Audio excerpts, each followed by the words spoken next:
پھر دوسروں کو فوراً سے ریجیکٹ کر دیتے ہیں. ایسا ریجیکٹ کرنے والے لوگوں کا کیا کیا جائے؟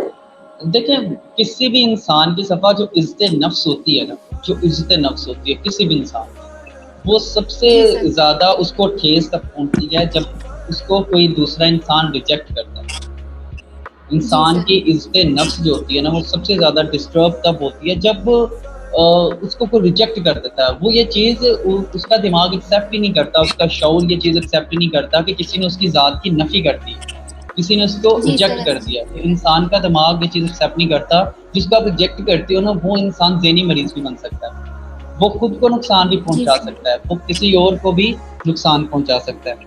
اور اکثر یہ ہوتا ہے صفا کہ ہم بالکل ایسا ہے. پرفیکٹ کے چکروں میں نا، پرفیکٹ کے چکروں میں بہت سے اچھے لوگوں کو گوا دیتے ہیں.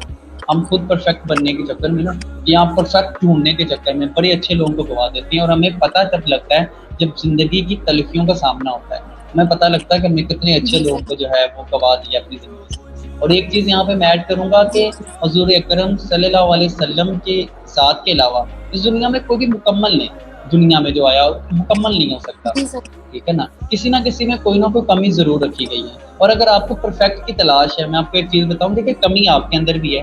اگر کوئی پرفیکٹ آپ کو مل بھی جاتا ہے تو وہ آپ کو ایکسیپٹ کیوں کرے گا؟